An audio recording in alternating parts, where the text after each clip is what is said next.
lights out and away we go! Bienvenue à notre 11e épisode sur la Formule 1 en tant que telle. Aujourd'hui, dans le fond, on va parler du vocabulaire, ce qui est vraiment important. Tout ce qu'on va dire, là, c'est vraiment important à comprendre quand on regarde aussi, ce qui fait partie aussi des fois des châssis. Donc, aujourd'hui, c'est pour les prochaines vidéos. Ça va sûrement se faire en plusieurs parties parce que c'est beaucoup de notions. Puis on ne veut pas faire des vidéos non plus de 1h30. Là. Fait que ça va être des bonnes vidéos de comme environ 20 minutes. Puis on va vraiment tout vous expliquer ça en détail. On va des photos, des vidéos. Vous allez tout comprendre puis être des professionnels après, comme nous. On rappelle qu'on n'est pas des ingénieurs, hein? Non. On se laisse une petite chance d'apprentissage à tout le monde. Ouais. Ah!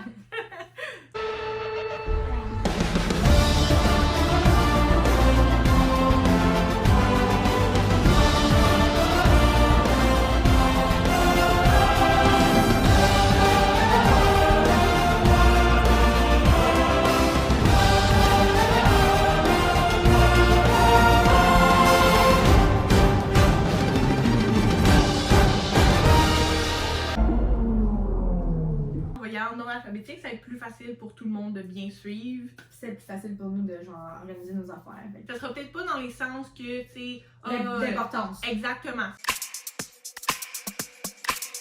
Donc on commence avec l'aérodynamique. Ouais. Fait que ça, je vais l'expliquer. Dans le fond, c'est vraiment une étude de flux d'air au-dessus de la voiture, puis alentour. Que, habituellement, on pourrait dire autour d'un objet si on parle en général, mais là, puisqu'on est avec des voitures de Formule 1, ça va être avec la Formule 1. Fait que dans le fond, c'est vraiment...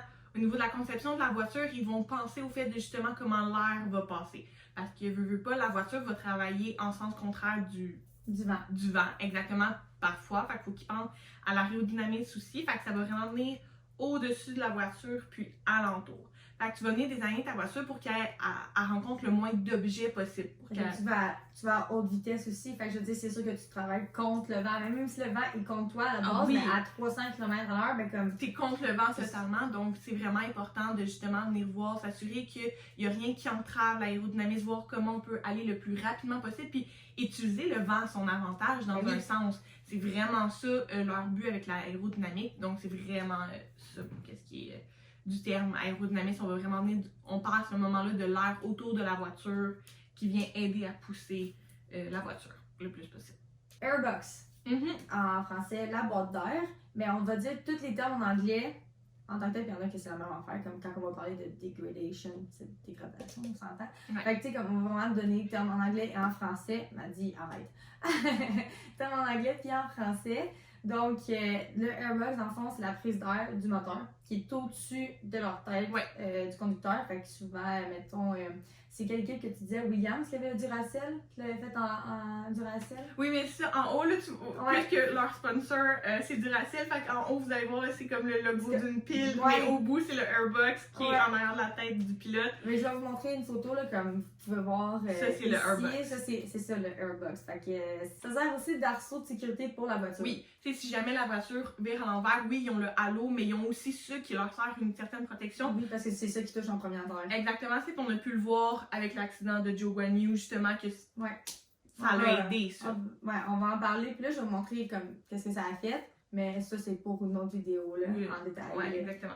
Upside down, as you can see, and the roll hoop and the halo very much doing its job before the car. On est rendu à l'apex. L'apex, c'est, en français, c'est le sommet. Dans le fond, dans une course, c'est le point médian de la ligne intérieure autour d'un virage. Ouais. Comme la vidéo ici, on voit, ça pointe le rouge et blanc. Donc ça, c'est le apex. Fait que quand tu tournes, tu essaies de mettre ta voiture vraiment comme sur ces lignes-là parce que ça gagne aussi un avantage. Dans un certain sens, oui. Tu prends plus large, tu perds plus de temps. Exactement. Puis, il faut aussi faire attention parce qu'ils ont le droit de sortir, admettons, les deux pneus le plus proche de la ligne un petit peu. Mais il faut pas que tu sors complètement dans l'apex parce que là, c'est une pénalité. Puis tu peux avoir... Si tu as dépassé quelqu'un, exactement. Tu peux... faut que tu laisses passer la personne. Exactement. Parce que ça te donne un avantage. Si tu es complètement... Tu coupes. Fait que, justement, tu dois céder ta place à la personne que tu as dépassée en dépensant trop toi-même de cette ligne-là. Exactement. Puis la majorité des pilotes le savent eux-mêmes quand ils l'ont dépassé, puis tu les vois déjà ralentir pour laisser l'autre repasser. Mais sinon, ils se le font dire immédiatement, redonne la place. ils savent qu'il faut pas qu'ils dépassent les 4 nœuds. Mais parfois, tu te fais aussi pousser dans Oui. l'apex quand tu tournes. Ils sont deux Ils en sont même trop temps. larges, là, Exactement, puis- ils veulent pas en prendre trop large, l'autre non plus. Fait qu'ils viennent vraiment trop se coller, puis parfois t'en as un qui peut prendre peur, qui se sent poussé. Ben, ouais, Ils se sortent. se sent pousser ou tu sais, qui veut pas nécessairement rentrer comme pneu à pneu pour avoir un accident. Fait qu'ils sont comme, ok, ben, je suis obligée de me Je vais me tasser, tu sais. tasser. Ça arrive souvent, ça aussi. Ouais. Là. On le voit souvent dans le premier tournant. Là. Oui. Le tour 1 de chaque course, c'est l'endroit où il y a le plus de difficultés avec l'apex, parce qu'ils sont trop en même temps à l'apex. Donc, le prochain terme, aspiration ou tow en anglais. Donc, vraiment, on va parler d'un phénomène d'aérodynamique, c'est ce que je vous parlais tantôt, qui remonte dans la voiture l'air. Mais là, ça consiste à se placer derrière une autre voiture lors d'un déplacement ou d'un dépassement, tu sais, déplacement et dépassement, à une vitesse élevée pour diminuer sa propre résistance à l'air. Donc, on se sert de la voiture en avant de nous Pour couper l'air. parce que c'est elle qui va tout prendre. À ce moment-là, on peut gagner une très forte accélération pour justement venir dépasser la personne. Fait que c'est un phénomène qui va être principalement utilisé dans les dépassements, on peut le voir. Puis c'est vraiment que tu gagnes un avantage parfois de te placer en arrière. On se dit souvent pourquoi il se met en arrière, dépasse-le tout de suite, mais il se sert de l'aspiration pour pouvoir venir le dépasser, puis justement gagner un fort avantage sur son adversaire, ou parfois on l'utilise même en tant que coéquipier pour pouvoir aider son coéquipier à se propulser. Ouais. Si on voit qu'il y a une meilleure pace, donc un meilleur rythme sur la route, on peut justement faire ça pour s'en servir, pour le laisser se propulser encore plus loin, puis gagner un avantage sur les autres personnes. On va montrer comme une belle petite vidéo ici qui montre exactement ce qu'on que veut dire. Shanti a dit.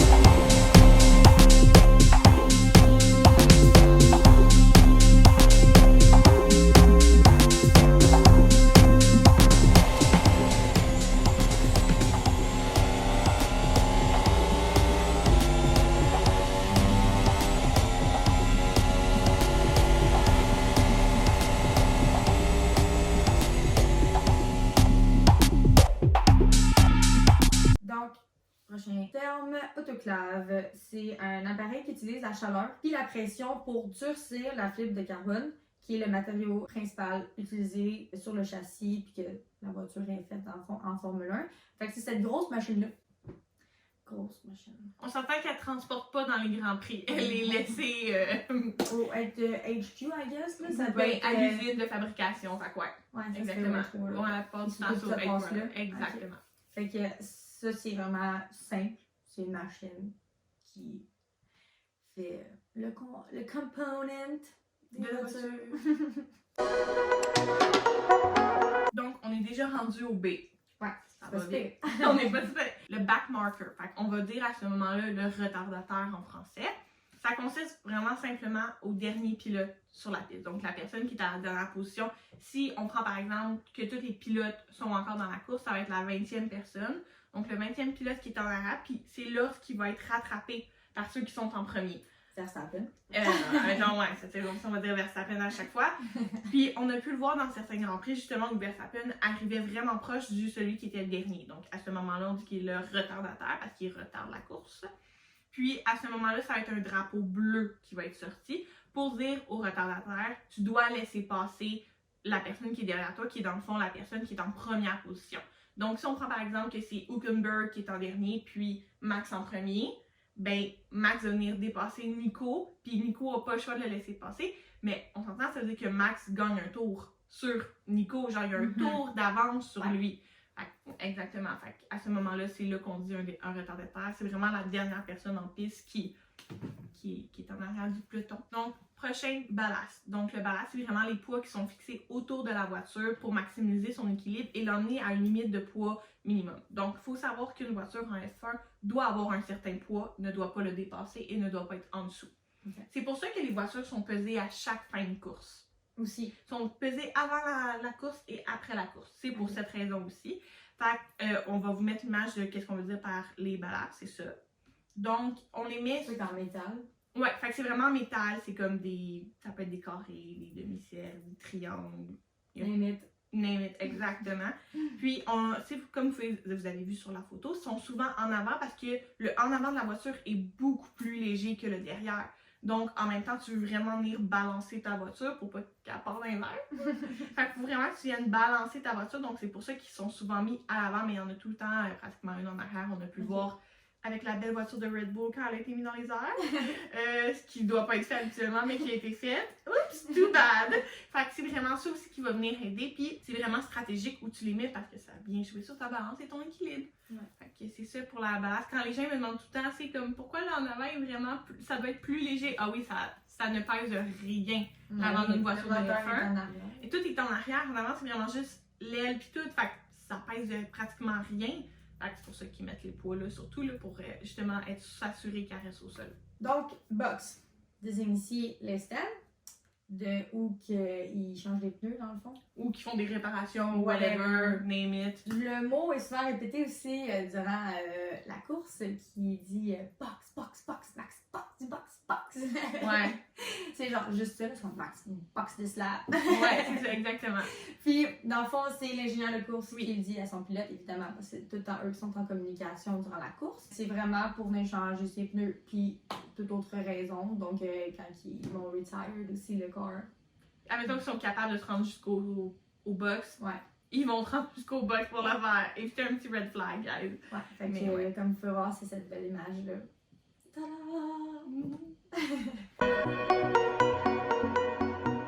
On est rendu à C.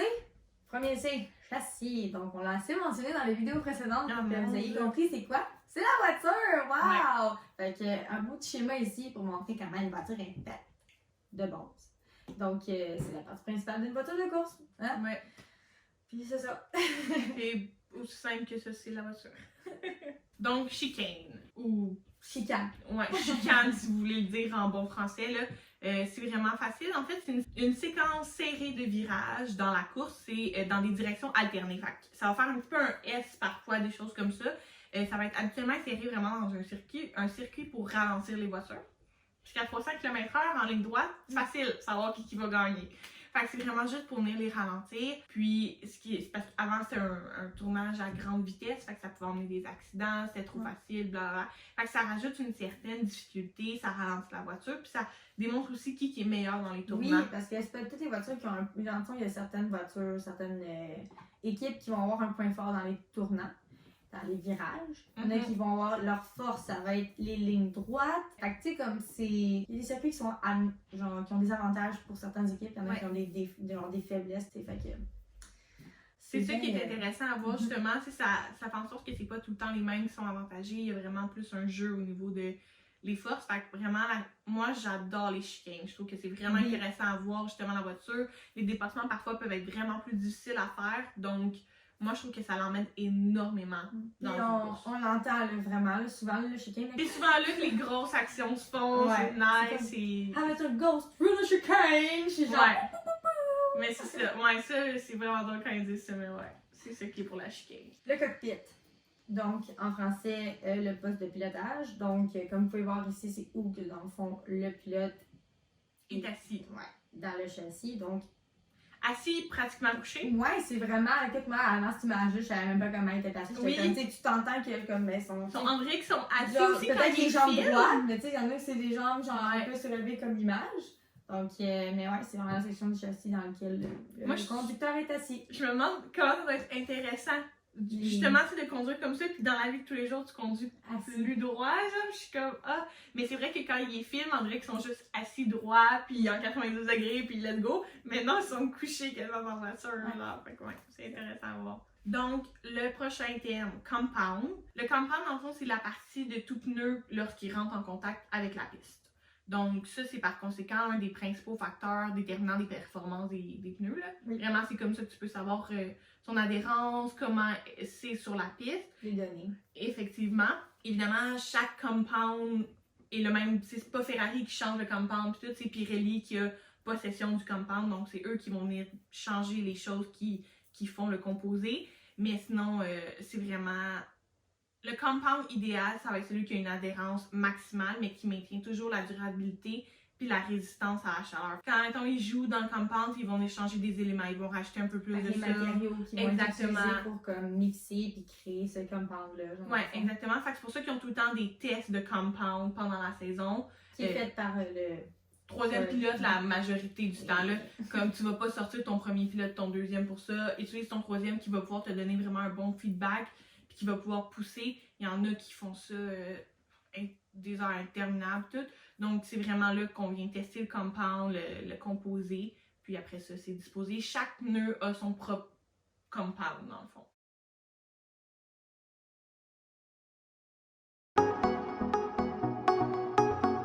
Là, on est rendu dans les D. Le premier, débrief.